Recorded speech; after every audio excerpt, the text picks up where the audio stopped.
കുറഞ്ഞ ചെലവിൽ അത്യാധുനിക ആരോഗ്യ പരിരക്ഷ. MCS hospital, Muvattupuzha. ദേശീയപാത നവീകരണത്തിന്റെ ഭാഗമായി പാതയോരത്ത് മരങ്ങൾ അലക്ഷ്യമായി മുറിച്ചു നീക്കുന്നതായി പരാതി. നെല്ലിമറ്റം സ്കൂൾ പടിയിൽ പാതയോരത്ത് നിന്ന് മരം മുറിച്ചു നീക്കുന്നതിനിടയിൽ ബസ് കാത്തിരിപ്പ് കേന്ദ്രം തകർന്നു. ദേശീയപാത നവീകരണത്തിന്റെ ഭാഗമായി പാതയോരത്തെ മരങ്ങൾ അലക്ഷ്യമായി മുറിച്ചു നീക്കുന്നതായി പരാതി. നെല്ലിമറ്റം സ്കൂൾ പടിയിൽ പാതയോരത്ത് നിന്ന് മരം മുറിച്ചു നീക്കുന്നതിനിടയിൽ മരം വീണ് ബസ് കാത്തിരിപ്പ് കേന്ദ്രം തകർന്നു.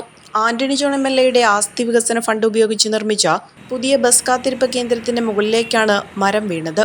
ബസ് കാത്തിരിപ്പ് കേന്ദ്രം പൂർണ്ണമായും തകർന്നു. Kavalangad saint John's higher secondary school ജംഗ്ഷനിലെ 100 കണക്കിന് വിദ്യാർത്ഥികൾക്കും അധ്യാപകർക്കും നാട്ടുകാർക്കും ആശ്രയമായിരുന്ന ബസ് കാത്തിരിപ്പ് കേന്ദ്രമാണ് തകർന്നത്. എതിർവശത്തുണ്ടായിരുന്ന മറ്റൊരു ബസ് കാത്തിരിപ്പ് കേന്ദ്രം ഹൈവേ നിർമ്മാണത്തിന്റെ ഭാഗമെന്ന രീതിയിൽ പാടത്തേക്ക് തള്ളി ചെരിച്ചിട്ടിരിക്കുകയാണ്. ഇപ്പോൾ ഈ ജംഗ്ഷനിൽ ഉണ്ടായിരുന്ന 2 ബസ് കാത്തിരിപ്പ് കേന്ദ്രങ്ങളും ഇല്ലാത്ത അവസ്ഥയാണുള്ളത്. ദേശീയപാത നവീകരണത്തിന്റെ പേരിൽ നിരവധി പ്രശ്നങ്ങളാണ് പൊതുജനങ്ങൾക്ക് അഭിമുഖീകരിക്കേണ്ടി വന്നത്.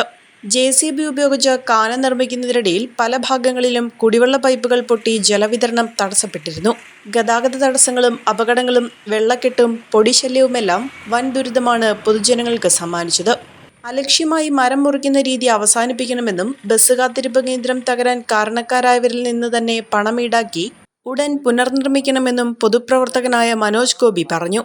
കൊച്ചി മൂന്നാർ ദേശീയപാത നവീകരണത്തിന്റെ ഭാഗമായി റോഡ് സൈഡിന് ഇരുവശവുമുള്ള മരങ്ങൾ വെട്ടിനീക്കാൻ കരാറെടുത്ത കരാറുകാരൻ അലക്ഷ്യമായി സൂക്ഷ്മതയില്ലാതെ മരങ്ങൾ വെട്ടിനീക്കുന്നത് നിരവധി ആക്ഷേപങ്ങളുണ്ടാക്കിയിട്ടുണ്ട്.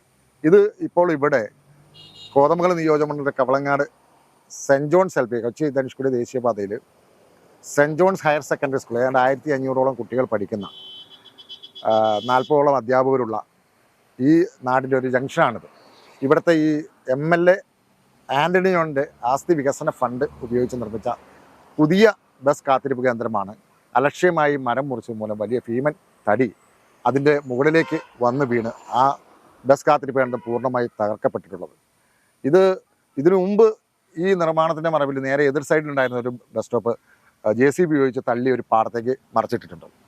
അതും ഇതായിരുന്നു ഏക ആശ്രയം. കാരണം കുട്ടികളൊക്കെ മഴക്കാലമൊക്കെയാണ്, എല്ലാവരും വന്ന് രാവിലെയും വൈകുന്നേരമൊക്കെ സ്കൂൾ വിട്ട് പോകുമ്പോൾ ഈ ബസ് സ്റ്റോപ്പിലാണ് ഏക ആശ്രയമുള്ളത്.